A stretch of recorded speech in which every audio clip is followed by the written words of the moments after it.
Raising a village, one egg at a time, is a Trustlines Development Network nutrition and health ongoing project in Uganda. This documentation was filmed in Uganda and edited and produced in the United States by Trustlines Development Network. Uganda is often referred to as the Pearl of Africa, and indeed, visiting this country would confirm that. It is a country full of natural beauty and some of the friendliest people you will ever meet. Nevertheless, the country has a significant number of its population living in extreme poverty, especially in rural areas. Children, the most vulnerable of this population, are impacted the most due to malnutrition and consequently very poor health. It is tempting to ignore these extremely poor rural villages and that we neglect the truly disadvantaged, the underserved, and their challenges. Trustlines focuses and strives to reach these villages, which are extremely difficult to access. It takes hours and a lot of courage to get to these places because of the very bad road conditions. It is worth our while, nevertheless, to reach these children in these villages simply because any one of them could have been one of us. This is Michael Magala. And I am Edith Mubanda. Our organization, Trustlines Development Network, is a non-profit with headquarters in Boone, North Carolina. We advocate, foster, and provide resources and education to fight poverty by promoting sustainable hands-on development projects. On this trip, we set out to implement one of our programs, Raising a Village, One Egg at a Time. With financial help from the International Egg Foundation, friends, and local leaders, we visited and encouraged families with nutritionally vulnerable infants and children to add an egg a day to their diet to minimize malnutrition and stunted growth. In addition to the suburbs of Kampala, the capital city, we visited Bukuya village in Mubende district, about 125 kilometers or 78 miles northwest of Kampala. The drive from Kampala city to Bukuya should be about 2 hours, but it took us 3 hours due to extremely poor road conditions. We also visited Ajija village in Buyikwe district, 60 kilometers or 39 miles east of Kampala. So we've come to Bukuya. This is one of the schools. I don't remember the name of the school. This one. New Hope. New Hope. Okay. New Hope. New Hope Primary School. I think we are just gathered here. We arrived shortly after 2 p.m. in Bukuya village, 78 miles northwest of Kampala, the capital city of Uganda. We immediately began meeting with our local team of coordinators. The coordinators are very instrumental in screening and selecting potential chicken and egg recipients. They also gather the children in one place where we can meet and greet them. In this village, the children were gathered at New Hope Primary School. Chief Operations Officer Edith Mubanda is seen here introducing the local coordinators to the Trustlines traveling team. Prospective recipient Betty Naiga wants to know whether our project requires them to give back chickens in case they multiply, to which we promptly said no. We told them that they fully own the chickens to provide them with eggs.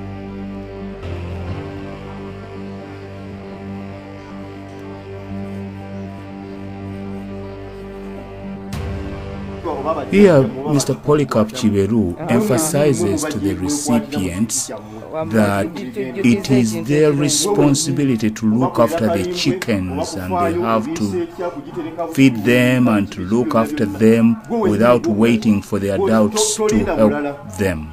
So it is their responsibility, Mr. Chiberu is emphasizing to the prospective recipients. Osuubira okubanga weenyigira mu kintu nga totumye mulala In the program, Raising a Village One Egg at a Time, each family with vulnerable children is given a hen and a rooster, primarily for each child to increase eggs and therefore protein consumption. The goal is for the children to end up with a continuous and sustainable supply of eggs, chicken, and protein at a low cost.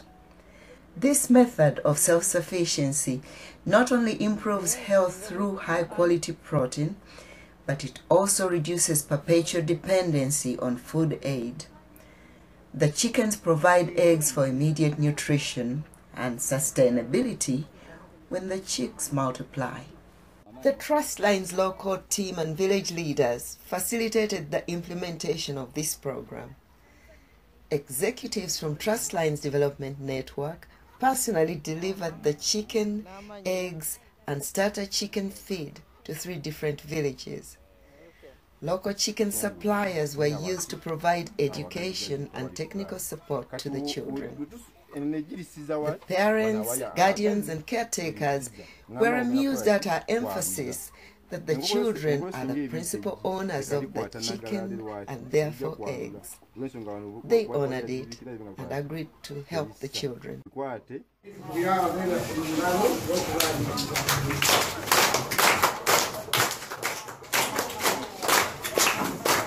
Trustlines was privileged to have Mr. Antege, one of the village leaders, screen the chicken and egg recipients, as well as look for breeders in the area. Each child got a rooster and a hen, and some got a tray of eggs. Mr. Edward Kakembo, a young local breeder in Bukuya, gave us a tour of his chicken houses. He also gave a brief lesson to the children on how to take care of the chicken for maximum yield and benefit. One of the most rewarding results of this program was to see children beaming with optimism and joy at the prospect of owning chicken that would give them eggs. And what? They don't have to wait for an important occasion to eat the eggs? Wow, that was something. They even started realizing their dream of eating eggs within 1 to 2 weeks after they received the chicken. You see, the chicken started laying eggs right away. What a big morale booster for the children, not to mention the health benefits. Here are some of the children and their families that were privileged to meet and get to know. Some of these families are extremely poor, and therefore children born under these conditions are likely to remain so, smart or dumb, without any opportunity to succeed, let alone survive childhood. Trustlines Development Network spares no effort in seeking these children out and helping them and their families whenever we can. In this documentation, we not only mention the direct benefit recipients of the chicken and eggs, but we also identify the total number of children living in the household, since they also reap the health and nutrition benefits of our chicken and eggs project. Kevin Katongole, age 10. Grandma is responsible for 10-year-old Kevin, who was left at her doorstep by his mother when he was only 3 months old. The father comes by, but he's unable to take care of Kevin due to some unknown health problems. Kevin was thrilled to be a part of the project and could not wait to start rearing chickens and eating eggs. There are 3 children in this household. Regan Matovu is 12 years old. Regan enjoys the company of 2 young siblings and is lucky to have both parents alive and around. He said he placed 9th out of 56 children in the last school term.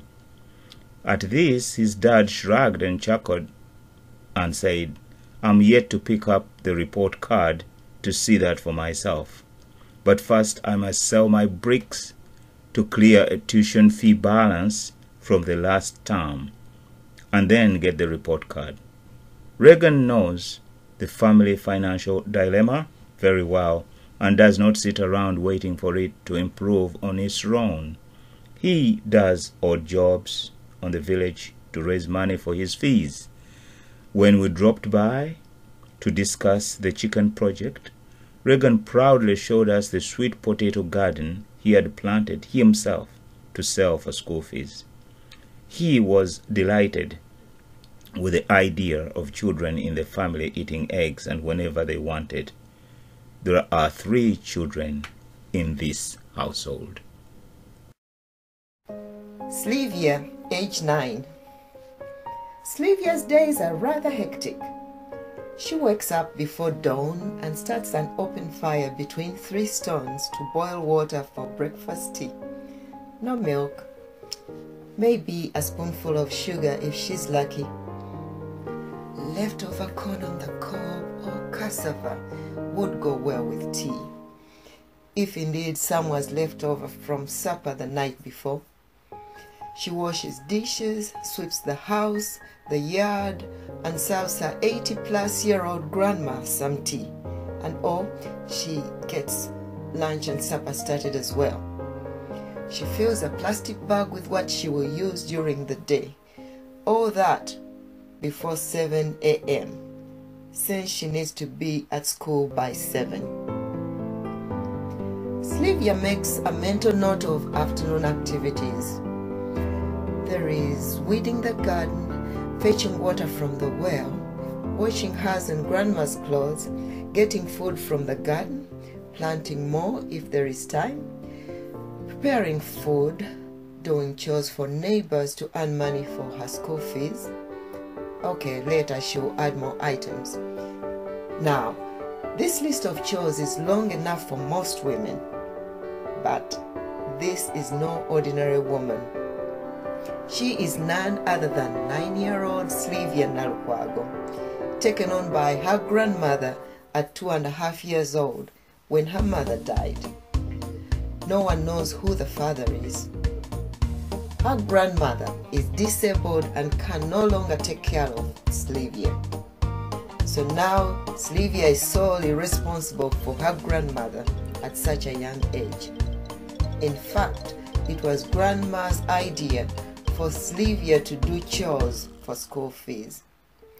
The good thing about her is that she still listens to me, boss her grandma.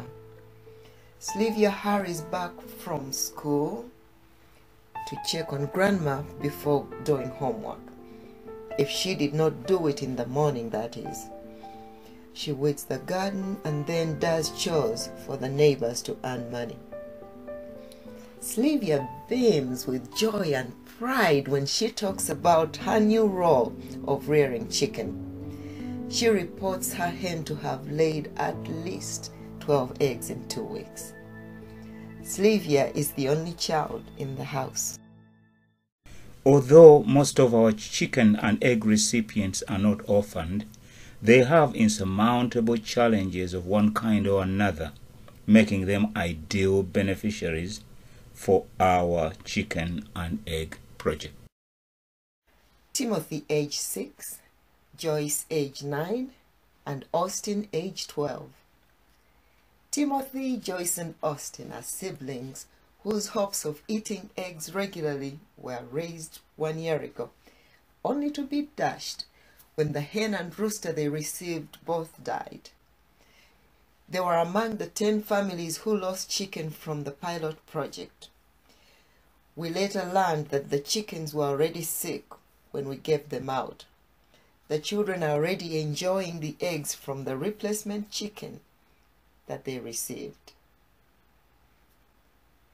There are 5 to 8 children in the house at any one time.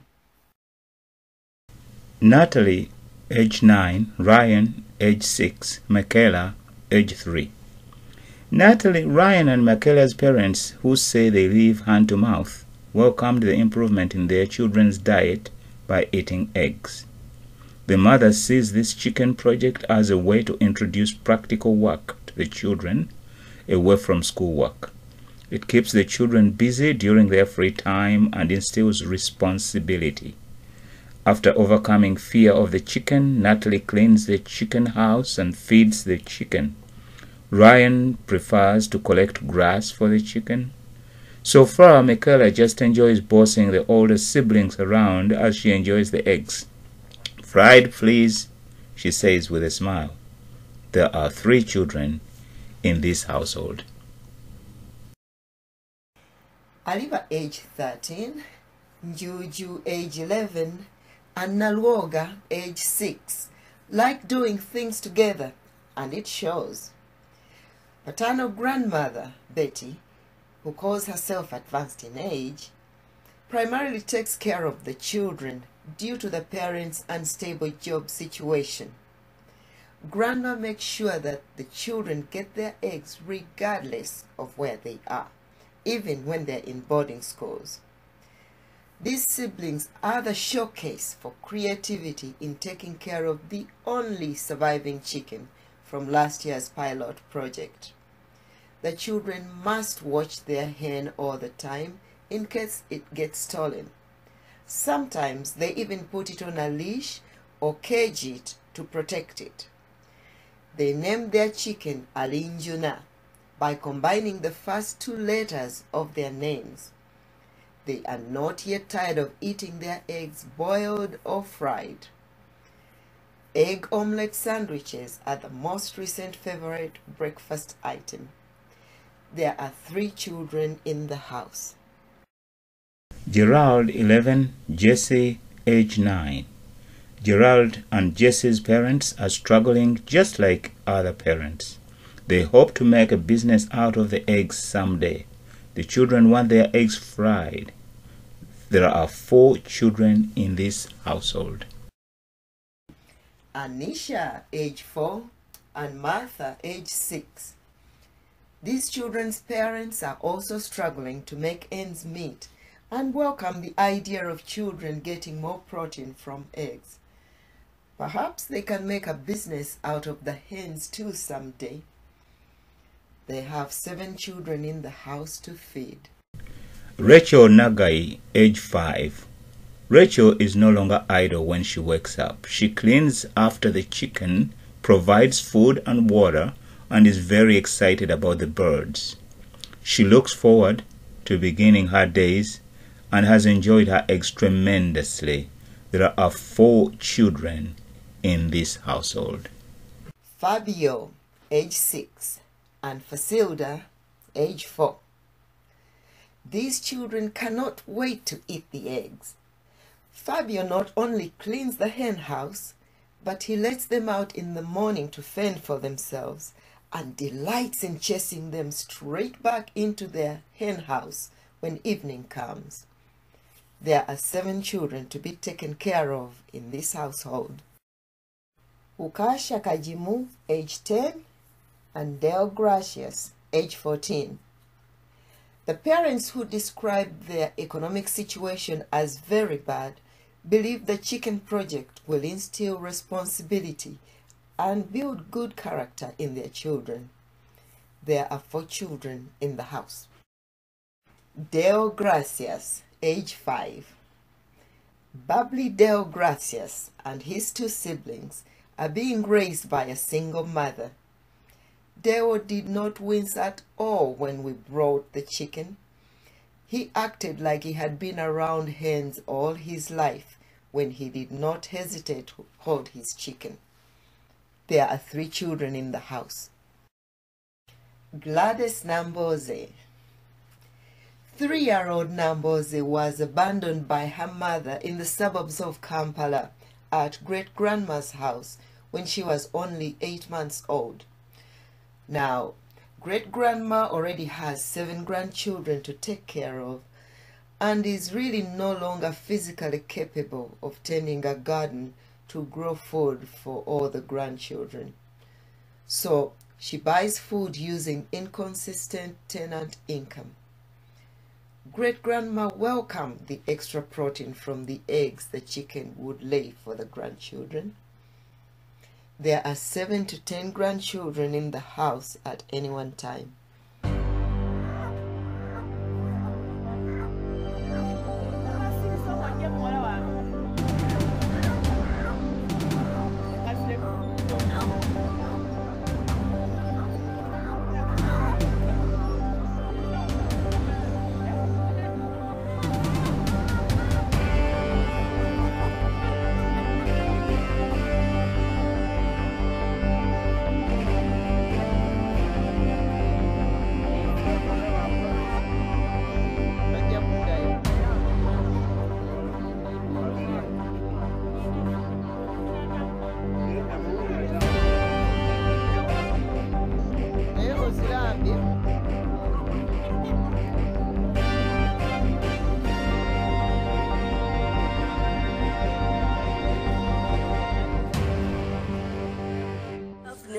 bbiri ngemu eriiso lyaziba ngemullamu nendala neerwala eriiso eyasooka okuva ensajja mwagiwa ku ddagala lwaki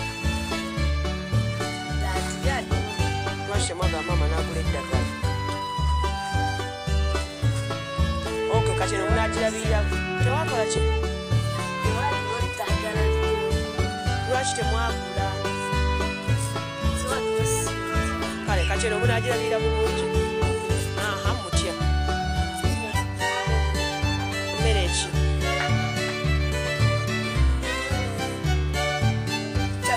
kyacu aha ate bwenaalwala mumanye eddagala yokyo ani anaabagamba eddagala ate amagi gamugalya weyanze ayi Amanya gange nze Joyce Nakawaala babalekera koko era kirunga lwamakiiko tubalengako nekusomero era kumasya amanya gange yeze Timote webale tubasine koko tugenda sirundanga situbike amagi tulyengako nga tugenda ku ssomero. By the end of our trip, we had given out 46 chickens to 23 families, immediately benefiting roughly 64 to 80 children in those households. Why the range in numbers? Well, here's why. We not only included the direct recipients in this number, but also other children in the household. The number of children benefiting is likely to be higher, since most Ugandan families are constantly in a state of flux. Children of relatives and neighbors come and go all the time. The projected impact of the children benefiting from this project in those communities is estimated to be more than 250 in 1 year. The fact that the chicken started laying eggs 1 to 2 weeks afterwards and children got eggs provided the children and families with the possibilities of better health and nutrition ahead. Just like a local proverbs, 1 by 1 makes a bundle, the chicken project gave them hope that this 1 egg at a time thing might work after all. It is important to point out that even though many of the recipients are young, most of them mentioned that if they are lucky enough to hatch more chicks, they want to sell some eggs and maybe chicken to get money for school fees. Most families are struggling, and the children, even at this young age, see it and want to help their parents. In the meantime, the children are enjoying eggs prepared in all kinds of ways. So far, doing the chores that result in eating eggs like never before makes the work worthwhile. Trustlines is very optimistic about this chicken and egg project. The dream for children to have high protein at a relatively low cost is visible. The possibility of a continuous and sustainable supply of eggs and chicken for better health, nutrition, and growth is almost within reach for some children. We would like to thank our sponsors, the board of directors, and the local team for their support as we make a difference in the lives of children, one project at a time, one family at a time, one child at a time, one step at a time, and one egg at a time. Thank you.